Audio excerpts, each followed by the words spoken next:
বুখারী শরীফে 660 নম্বর হাদিস, সাবআতুন ইউযিল্লুহুমুল্লাহু ফি যিল্লিহি ইয়াওমা লা যিল্লা ইল্লা যিল্লুহু। আল্লাহ পাক কিয়ামতের ময়দানে দয়া মায়া করিয়া 7 শ্রেণীর মানুষকে তার আরশের ছায়ার নিচে আল্লাহ পাক জায়গা দান করবে। ইয়াওমা লা যিল্লা ইল্লা যিল্লুহু, যেই দিন কিয়ামতের দিন ওই আল্লাহর আরশের ছায়া ব্যতীত আর কোনো ছায়া, সেই দিন আল্লাহ পাক 7 শ্রেণীর মানুষকে কি করবে? ছায়া দান করবেন। 1 নাম্বার আল ইমামুল আদিল, 1 নম্বরে ন্যায়পরায়ণ বাদশাহ। ওয়াশাফুন নাশা ফি ইবাদাতি রাব্বি। ও আমার কলিজার টুকরা যুবক ভাইরা শোনো, আল্লাহর নবী বলেন, যেই যুবক তার যৌবন বয়সটা কাটিয়ে দিয়েছে আল্লাহর ইবাদতের মধ্যে। ওয়ারাজুলুন কলবুহু মুআল্লাকুন ফিল মাসাজিদ, যেই ব্যক্তির দিলটা মসজিদের সাথে লাইগা থাকবে। ওয়ারাজুলানে তাহাব্বা ফিল্লাহ, আল্লাহর নবী বলেন, ওই 2 ব্যক্তি যারা একে অপরকে মোহাব্বত করে, ভালোবাসে, কার জন্য? তাহাব্বা ফিল্লাহ, আল্লাহর জন্য। ইজতামা আলাইহি ওয়া তাফাররাকা আলাইহি, একে অপরের সাথে সাক্ষাৎ করে, ভালোবাসে, কার জন্য? এক কথায়, আমি একজনকে ভালোবাসবো আল্লাহর জন্য, তাকে ভালোবাসবো না তাও কার জন্য? রাজুলুন যাকারাল্লাহ খালিয়ান ফাফাদাত আইনাহু, 5 নম্বরে ওই ব্যক্তি, যেই ব্যক্তি নির্জনে বৈশা ওয়া যাকারাল্লাহ, আল্লাহর জিকির করে, খাফিয়ান, আল্লাহু আকবার আল্লাহু আকবার। আল্লাহর নবী বলে, যেই ব্যক্তি নির্জনে বৈশা আল্লাহর জিকির করে, আল্লাহর জিকির করে, ফাফাদাত আইনাহু, জিকির করতে করতে তার চোখ দিয়া পানি বাইয়া বাইয়া পড়ে। লা ইলাহা ইল্লাল্লাহ, লা ইলাহা ইল্লাল্লাহ। ওয়ারাজুলুন তালাবাত ইমরাতু যাতু মানসিবিন ওয়া জামাল ফাকালা ইন্নী আখাফুল্লাহ, কোন ব্যক্তিকে কোন সম্ভ্রান্ত পরিবারের নারী, সুন্দরী রূপসী নারী গুনার করতে, অপকর্ম করার জন্য আহ্বান করছে, কিন্তু ওই ব্যক্তি বলে, ফাকালা ইন্নী আখাফুল্লাহ, আমি আল্লাহকে ভয় করি, আল্লাহকে ভয় করি। ওয়ারাজুলুন তাসাদ্দাকা আখফা হাত্তা তা'লামা শিমালুহু, এমন গোপনে দান করে, মা তুনফিকু ইয়ামিনুহু, তার ডান হাত দিয়া দান করে, বাম হাত জানে না সে কি দান করছে। গোপনে দান করবে, এমন গোপনে ডান হাত দিয়ে দান করে, বাম হাত জানে না, ওই ব্যক্তি কি আল্লাহ পাক আরশের নিচে ছায়া দান করবে। সুবহানাল্লাহ, আরো জোরে ডাক দেন, আল্লাহ আল্লাহ। তুমি এই মসজিদের দিকে তাকাইয়া দেখো মালিক, আমার এই ভাইগুলা ওয়াদা করছে নামাজ ছাড়বে না, আল্লাহ তুমি সবাইকে পাক্কা নামাজিওয়ালা বানায় দিও, বলেন আমিন। আল্লাহ পাক আরশের নিচে ছায়া দান করবে। 3 নম্বরে ওয়ারাজুলুন কলবুহু মুআল্লাকুন ফিল মাসাজিদ, তার দিলটা মসজিদের সাথে লাইগা থাকবে। 4 নাম্বার ওয়ারাজুলানে তাহাব্বা ফিল্লাহ, আল্লাহর নবী বলেন, ওই ব্যক্তি, ওই 2 ব্যক্তি যারা একে অপরকে মোহাব্বত করে, ভালোবাসে, কার জন্য? তাহাব্বা ফিল্লাহ, আল্লাহর জন্য। ইজতামা আলাইহি ওয়া তাফাররাকা আলাইহি, একে অপরের সাথে সাক্ষাৎ করে, ভালোবাসে, কার জন্য? এক কথায়, আমি একজনকে ভালোবাসবো আল্লাহর জন্য, তাকে ভালোবাসবো না তাও কার জন্য? আমি হুজুরকে মোহাব্বত করি, হাদিয়া দেই, কার জন্য? আমার ভালোবাসা কার জন্য? আমি মুসল্লিরে মোহাব্বত করি, কার জন্য? নামাজ পড়ে না, বেনামাজি, সুদখোর, ঘুষখোর, ওরে মোহাব্বত করবো না তাও কার জন্য? আল্লাহর নবী বলে, যে ব্যক্তি আল্লাহর জন্য কাউকে ভালোবাসবে আর ভালোবাসবে না, সেটাও হবে আল্লাহর জন্য। আল্লাহ বলে, তোরে কিয়ামতের ময়দানে আমি আরশের নিচে ছায়ার ব্যবস্থা করিয়া দিব।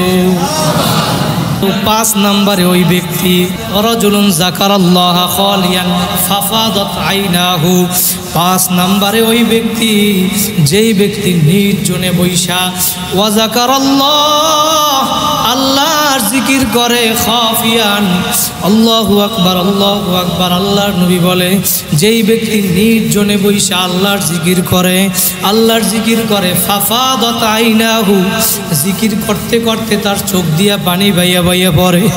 ও আমার ভাইরা, মসজিদে আইসা জায়নামাজ নিয়া কারাকারি না কইরা মসজিদের এক কোনায় গিয়া একটু 5টা মিনিট বসো, নির্জনে বসো, আসন দিয়া বসো, মাথাটা নত কইরা দাও, চোখ দুইটা বন্ধ করো, দিলটাকে আমার মাওলার সাথে লাগাও, আর তুমি জবানের ভিতরে বলো লা ইলাহা ইল্লাল্লাহ, লা ইলাহা ইল্লাল্লাহ, লা ইলাহা ইল্লাল্লাহু মুহাম্মাদুর রাসূলুল্লাহ। নবী বলেন তুমি যদি এই রকম জিকির করতে পারো নির্জনে বৈশা, রাজুলুন যাকারাল্লাহ খালিয়ান, নির্জনে, ফাফাদাত আইনাহু, আপনি বৈশা বৈশা চক্ষু বন্ধ কইরা জিকির করবেন আর খেয়াল করবেন আমার কলবের ভিতরে আল্লাহ ছাড়া যা কিছু আছে, লা ইলাহা ইল্লাল্লাহ, আমার কলবে আল্লাহ ছাড়া আর কিছু নাই, আল্লাহ ছাড়া আর কিছু নাই। একটু মনে মনে ভাবেন, মেম্বার, চেয়ারম্যান, এমপি, মন্ত্রী, মিনিস্টার, আমার টাকার গরম নাই, আমার বংশের গরম নাই, আমার ক্ষমতার গরম নাই, আমার সৌন্দর্যের গরম নাই, নাই। মনে মনে ভাবেন, চক্ষু বন্ধ কইরা, মাবুদ গো, আমার গুনার খবর যদি মানুষ জানতো আমাকে এই চেহারে বসাইতো না, আমার গুনার খবর যদি মানুষ জানতো আমাকে তাবলিগের আমির বানাইতো না, আমার গুনার খবর যদি মানুষ জানতো আমারে হালকার আমির বানাইতো না, আমার গুনার খবর যদি জানতো আমাকে এই চেহারে বয়ানের জন্য বসাইতো না। এই রকম একটু মনে মনে খেয়াল করতে পারেন, সকাল বিকাল যদি 10টা মিনিট হইলেও আমার মাওলার জিকির করতে পারেন। আল্লাহু আকবার আল্লাহু আকবার। নবী বলে তুমি জিকির যদি এরকম করতে পারো, আল্লাহ পাক এই জিকিরের উসিলা করিয়া কিয়ামতের ময়দানে তোমাকে আরশের নিচে ছায়ার ব্যবস্থা করিয়া দিবে। আমাদের সমাজের ভিতরে দেখবেন মসজিদে আইসা শুধু কথা বলে, একটু নেক কাজের জন্য মানুষ চায় না। আপনি কথা না বইলা মসজিদের এক কোনায় গিয়ে একটু 5টা মিনিট বসেন, আল্লাহকে একটু স্মরণ করেন আর একটু জিকির করেন, লা ইলাহা ইল্লাল্লাহ, আস্তাগফিরুল্লাহ আস্তাগফিরুল্লাহ, সুবহানাল্লাহ, আলহামদুলিল্লাহ, আল্লাহু আকবার, লা ইলাহা ইল্লাল্লাহ। এরকম জিকির করতে করতে দেখবেন আপনার চোখ থেকে পানি বের হইয়া যাবে। আমার মায়ার নবী বলেন, মান বাকা মিন খাশিয়াতিল্লাহ হারামাল্লাহু তিলকাল আইনা আলান নার।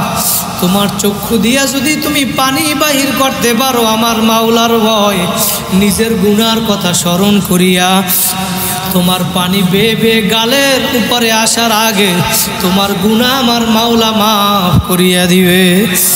আমাদের সমাজের ভিতরে আমরা কম পক্ষে দৈনিক সকাল সন্ধ্যা 5 মিনিট হইল, 5 মিনিট 10 মিনিট আল্লাহর জিকির করব।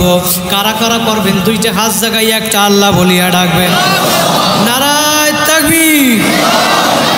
আল্লাহ পাক আমাদেরকে কবুল করুক, বলেন আমিন। 5 নাম্বার, যে ব্যক্তি আল্লাহর জিকির করবে নির্জনে বৈশা, আল্লাহ তাকে আরশের নিচে ছায়া দান করবেন। 6 নম্বরে, ওই ব্যক্তি ওয়ারাজুলুন তলাবাত ইমরাতু যাতু মানসিবিন ওয়া জামাল ফাকালা ইন্নী আখাফুল্লাহ। দুনিয়ার ভিতরে দেখবেন কিছু মানুষ আছে তারা সবচেয়ে কারে ভয় করে বেশি? আল্লাহ নিজেই বলে ফাকালা ইন্নী আখাফুল্লাহ। কোনো যুবককে, কোনো সম্ভ্রান্ত পরিবারের নারী, কোনো ব্যক্তিকে, কোনো সম্ভ্রান্ত পরিবারের নারী, সুন্দরী রূপসী নারী গুনার করতে, অপকর্ম করার জন্য আহ্বান করছে, কিন্তু ওই ব্যক্তি বলে ফাকালা ইন্নী আখাফুল্লাহ, আমি আল্লাহকে ভয় করি, আল্লাহকে ভয় করি। কাকে ভয় করি? ওই মহিলা অপকর্ম করার জন্য কোনো ব্যক্তিকে যদি কোনো মহিলা অপকর্ম করার জন্য ডাকে, সুন্দরী মহিলা অপকর্ম করার জন্য ডাকছে, ওই সময় যদি তুমি আল্লাহর দিকে দিলটা ঝুঁকাইয়া তুমি যদি বলতে পারো ফাকালা ইন্নী আখাফুল্লাহ, আমি যাব না, যাব না, আমি ভয় করি। কাকে কাকে ভয় করি? কত যুবক কলেজ স্কুল ভার্সিটিতে পড়াশোনা করে, কত মেয়েরা অপার দিছে, কত মেয়েরা অপকর্ম করার জন্য লিপ্ত হওয়ার জন্য, কত মেয়েরা সুন্দরী মেয়েরা ডাকছে, ওই যুবক যায় না। যুবক বলছে ফাকালা ইন্নী আখাফুল্লাহ, আমি আমার আল্লাহকে ভয় করি। আল্লাহ বলে যুবক তুই দুনিয়ায় বসে আমাকে ভয় করছো, আমারে দেখো না, তোদেরকে আমি বড় আদর করিয়া বানাইছি। যখন এই যুবক বলে আমি আল্লাহরে ভয় করি, আল্লাহ তখন ফেরেশতারে বলে ফেরেশতা তাকায়া দেখ, যখন আমি এই বান্দাগুলারে বানাইতে চাইছিলাম তোরা বলছিলি বানানো লাগবে না, আজকে দেখ গুনার দিকে আহ্বান করছে, কিন্তু ওই ব্যক্তি আমারে ভয় করছে। ফেরেশতারা বলে মাবুদ গো, হ্যাঁ তোমারে ভয় করছে। আল্লাহ বলে ফেরেশতারা রে, ওই যুবক আমারে কেন ভয় করছে, আমারে কি দেখছে? ফেরেশতারা বলে মাবুদ গো না, তোমারে দেখে নাই, দেখে নাই। বলে কি চায় তারা, কি চায় আমার জন্য? কেন এই গুনার কাছ থেকে এই মহিলা অফার করছে অপকর্ম করার জন্য, সুন্দরী মহিলা অপকর্ম করছে, তারপরেও যায় নাই, কেন যায় নাই, কেন যায় নাই? ফেরেশতারা বলে মাবুদ গো জান্নাত চায়, জান্নাত চায়। আল্লাহ বলে জান্নাত কি দেখছে? বলে না না, বলে আর কি চায়? জাহান্নাম থেকে মুক্তি চায়। আল্লাহ বলে ফেরেশতারা রে, জাহান্নাম কি দেখছে? বলে না, জাহান্নাম দেখে নাই, জান্নাতও দেখে নাই, আপনারেও দেখে নাই। আল্লাহ বলে আমারে দেখে নাই, জাহান্নাম দেখে নাই, জান্নাত দেখে নাই, আমারে না দিয়ে কি এই আমারে ভয় করছে। ফেরেশতারা তোমরা সাক্ষী থাকো, উশহিদুকুম আন্নী কদ গফারতু লাহুম, আমি ওই ব্যক্তিকে আমার বান্দা বান্দিকে আমি মাফ কইরা দিলাম। আল্লাহ বলে শুধু তাই নয়, আরশের ওই কঠিন ময়দানে, কিয়ামতের ময়দানে আমি আরশের নিচে ওই ব্যক্তির জন্য ছায়া দিয়া দিব। সুবহানাল্লাহ। আমরা আল্লাহর আরশের ছায়ার নিচে থাকতে চাই, কারা কারা রাজি আছেন? দুইটা হাত জাগাইয়া আল্লাহরে দেখায়া দাও, একটা ডাক দেন আল্লাহ, আল্লাহ তুমি আমার এই ভাইগুলারে আমাদের সহ আল্লাহ ওই আরশের নিচে জায়গার ব্যবস্থা করিয়া দিও আল্লাহ। 6 ব্যক্তি গেল, যারা এই 6 ব্যক্তির ভিতরে অন্তর্ভুক্ত হবে। 1 নম্বরে আল ইমামুল আদেল, ন্যায়পরায়ণ শাসক। 2 নম্বরে ওই যুবক যার যৌবন বয়সটা আল্লাহর রাস্তায় কাটাইয়া দিয়েছে। অনেক মানুষ আমাদের সমাজে দেখবেন কত মানুষ আছে অবসর সময়কে কাজে লাগায় না। আল্লাহর রাসূল হাদিসের ভিতরে বলছে ইগতানিম খামসান ক্বাবলা খামসিন, তোমার 5টি জিনিস আসার আগে তুমি 5টা জিনিসকে মূল্যায়ন করো। 1 নাম্বার শাবাবাকা ক্বাবলা হারামিকা, 1 নাম্বার তোমার বৃদ্ধ বয়স আসার আগে তোমার যৌবনটাকে তুমি কাজে লাগাও। শাবাবাকা ক্বাবলা হারামিকা ওয়া সিহহাতাকা ক্বাবলা সাকামিকা, তোমার অসুস্থতা আসার পূর্বে সুস্থ সময়কে তুমি কাজে লাগাও। ঠিক নেই? তোমার ব্যস্ততা আসার আগে তুমি তোমার অবসর সময়কে কাজে লাগাও।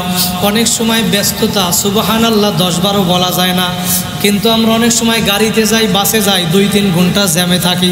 তসবিহটা নিয়ে আমি সুবহানাল্লাহ, আলহামদুলিল্লাহ, আল্লাহু আকবার, লা ইলাহা ইল্লাল্লাহ। তোমার অবসর সময়টা কাজে লাগাও। ওয়াসিহাতাকা ক্বাবলা সাকামিকা ওয়া ফারাগাকা ক্বাবলা শুগুলিকা ওয়া হায়াতাকা ক্বাবলা মাউতিক, তোমার মরার আগে তোমার জীবনটাকে তুমি কাজে লাগাও। কথা বলেন ঠিক কিনা? তোমার 5টি জিনিস আসার আগে 5টা জিনিসকে তুমি মূল্যায়ন করো, মূল্যায়ন করো। 7 নম্বরে ওয়ারাজুলুন তাসাদ্দাকা আখফা, এমন ব্যক্তি যে ব্যক্তি দান করে, দান এমন গোপনে দান করে। ওয়ারাজুলুন তাসাদ্দাকা আখফা, এমন গোপনে দান করে হাত্তা তা'লামা শিমালুহু, এমন গোপনে দান করে মা তুনফিকু ইয়ামিনুহু, তার ডান হাত দিয়া দান করে, বাম হাত জানে না সে কি দান করছে। আছে না নাই? এরকম লোক আমার সমাজ আছে না? অনেক মানুষ আছে 1000 টাকা দিয়ে কাগজের মাইকে এলান করে দেন, আর একজনে 5000 টাকা দিয়ে কাগজের নাম কোয়া লাগবে না। আছে না নাই? অনেকে আছে নামার জন্য দেয়, কেউ আছে নামের জন্য না, আল্লাহর জন্য দেয়। কার জন্য? আমরা দান সদকা যে করি কার জন্য? আল্লাহর নবী বলে যে ব্যক্তি গোপনে দান করবে, এমন গোপনে ডান হাত দিয়ে দান করে বাম হাত জানে না, ওই ব্যক্তিকে আল্লাহ পাক আরশের নিচে ছায়া দান করবে। সুবহানাল্লাহ। তাহলে এখন বলতে পারেন হুজুর আমরা যে সবার সামনে বইয়া দান করি এতে কোনো সমস্যা নাই, বিষয়টা হইল ইখলাস। কি আপনি যদি কাউকে দেখানোর জন্য দান করেন সেইটা হবে না, কিন্তু আমি যদি দান করি, আমার যদি নিয়ত থাকে আমি 10,000 টাকা মসজিদে দান করলাম, আমার এই দান দেইখা আর একজন দান করবে, কি উৎসাহ করার জন্য, তাই না? যদি উৎসাহ করার জন্য হয় তাহলে আপনার দেইখা যদি আর একজন দান করে সেই সব আপনি পাবেন। একটু জোরে বলেন সুবহানাল্লাহ। বুখারী শরীফের 660 নম্বর হাদিস, এই হাদিসের ভিতরে আল্লাহ রসুল বলেন সাবআতুন ইউযিল্লুহুমুল্লাহু ফি যিল্লিহি ইয়াওমা লা যিল্লা ইল্লা যিল্লুহু। আল্লাহ পাক কিয়ামতের ময়দানে দয়া মায়া করিয়া 7 শ্রেণীর মানুষকে তার আরশের ছায়ার নিচে আল্লাহ পাক জায়গা দান করবেন। জোরে বলবেন না সুবহানাল্লাহ। ইয়াউমা লা যিল্লা ইল্লা যিল্লুহু, যেই দিন কিয়ামতের দিন ওই আল্লাহর আরশের ছায়া ব্যতীত আর কোনো ছায়া, সেই দিন আল্লাহ পাক 7 শ্রেণীর মানুষকে কি করবে? ছায়া দান করবেন। 1 নাম্বার আল ইমামুল আদেল, 1 নম্বরে ন্যায়পরায়ণ বাদশাহ। ন্যায়পরায়ণ শাসক কাকে বলা হয়? ন্যায়পরায়ণ শাসক যিনি নিজেও ইনসাফওয়ালা, পরিবারের ভিতরে ইনসাফ কায়েম করেন এবং সমাজের ভিতরে ইনসাফ কায়েম করে, নিজের ও প্রতিবেশীদের প্রতি ইনসাফ কায়েম করেন এবং রাষ্ট্রীয়ভাবে ইনসাফ কায়েম করেন, এবং তিনি যা কিছু হুকুম দেন সব ইনসাফের সাথে হুকুম দেন, তাকেই বলা হয় ন্যায়পরায়ণ বাদশাহ। সুবহানাল্লাহ। ন্যায়পরায়ণ বাদশাহ 1 নম্বরে আল্লাহ পাক তাকে আরশের নিচে ছায়া দান করবে। 2 নম্বরে আল্লাহ পাক বলে ওই যুবক তাকে আমি আরশের নিচে ছায়া দান করব। ওয়াশাফুন নাশাফি ইবাদাতি রাব্বি। ও আমার কলিজার টুকরা যুবক ভাইরা শোনো, আল্লাহর নবী বলেন যেই যুবক তার যৌবন বয়সটা কাটিয়ে দিয়েছে আল্লাহর ইবাদতের মধ্যে। কত যুবক আমাদের সমাজে আছে, স্কুল কলেজ ভার্সিটিতে পড়ে কিন্তু আল্লাহরে ভোলে নাই, আছে না নাই? তাবলিগের মেহনতে যাইয়া 3 চিল্লা লাগাইয়া 1 চিল্লা লাগাইয়া সময় লাগাইয়া আজকে কলেজ ভার্সিটিতে পড়ে, মাথায় পাগড়ি লম্বা জামা, আছে না নাই? অনেক মানুষ আছে চরমনার ময়দানে যাই আল্লাহর ওলি হইয়া গেছে, কলেজ ভার্সিটিতে পরে মাথা দিয়ে টুপি ফালায় না। কত মানুষ টুপি নিয়ে দাড়ি নিয়ে টিটকারি করছে, কত মানুষ ইস্তেমার ময়দানে টুঙ্গির ময়দানে গিয়া আল্লাহরে পাইছে, কথা বলেন ঠিক কিনা? এই মানুষগুলো আল্লাহরে বলে না, সে কলেজে পড়ুক আর ভার্সিটিতে পড়ুক স্কুলে পড়ুক, তারা সব সময় আল্লাহরে ভয় করে, কথা বলেন ঠিক কিনা? আল্লাহ বলে যে যুবক এত দুনিয়ার ভিতরে কত মানুষ টিটকারি করার পরেও আমারে ভোলে নাই, সে দাড়ি নিয়ে কত বন্ধু বান্ধব টিটকারি করছে, টুপি নিয়ে কত টিটকারি করছে, তারপরেও টুপি ফালায় নাই। আজকের কিয়ামতের ময়দানে যুবক ওই তোর ওই কষ্টের কারণে দুনিয়ায় বৈশা কত মানুষ তোকে গালাগালি করছে, আজকে তুই আর কষ্টের কারণে কিয়ামতের ময়দানে তোমারে আমি আরশের ছায়ার নিচে ছায়া দিয়া দিলাম। 3 নাম্বার ওই ব্যক্তি ওয়ারাজুলুন কলবুহু মুআল্লাকুন ফিল মাসাজিদ, যেই ব্যক্তির দিলটা মসজিদের সাথে লাইগা থাকবে। ওয়ারাজুলুন কলবুহু মুআল্লাকুন ফিল মাসাজিদ, তুমি অটো চালাও, ভ্যান চালাও, রিক্সা চালাও, কৃষিকাজ করো, দোকানদারি করো, যে যাই করো না কেন, দুনিয়ার ভিতরে দেখবেন কিছু মানুষ আছে তারা যা কিছু করে না কেন তাদের দিলটা লাইগা থাকে মসজিদের সাথে, আছে না নাই? কৃষিকাজ করে, অটো চালায়, ভ্যান চালায়, কিন্তু কানটা লাইগা থাকে মসজিদের মাইকের সাথে। কখন মুয়াজ্জিন জবান থেকে ডাক দিবে আসসালাতু খায়রুম মিনান নাওম, হাইয়া আলাস সালাহ, হাইয়া আলাল ফালাহ, আসো নামাজে আসো, নামাজে আসো, ওর খেয়াল থাকে কখন মুয়াজ্জিন ডাক দিবে, কথা বলেন ঠিক কিনা? ওয়ারাজুলুন কলবুহু মুআল্লাকুন ফিল মাসাজিদ, কিন্তু তার দিলটা থাকে সব সময় মসজিদের সাথে লাইগা থাকে। আল্লাহ নবী বলে আহাব্বুল বিলাদি ইলাল্লাহি মাসাজিদুহা, দুনিয়ার ভিতরে সব থেকে উত্তম জায়গা হইল মসজিদ। ওয়া আবগাদুল বিলাদি ইলাল্লাহি আসওয়াকুহা, আর দুনিয়ার ভিতরে সবচেয়ে খারাপ জায়গা হইল বাজার। আমরা মসজিদে আগে আগে আসবো এবং সবার শেষে যাব। 5 ওয়াক্ত নামাজ মসজিদে জামাতে আদায় করার চেষ্টা করব। কারা কারা পারবেন দুইটা হাত জাগাইয়া একটা আল্লাহ বলিয়া ডাক দেন, আরো জোরে ডাক দেন আল্লাহ। আল্লাহ তুমি এই মসজিদের দিকে তাকাইয়া দেখো মালিক, আমার এই ভাইগুলা ওয়াদা করছে নামাজ ছাড়বে না। আল্লাহ তুমি সবাইকে পাক্কা নামাজিওয়ালা বানাইয়ে দিও, বলেন আমিন।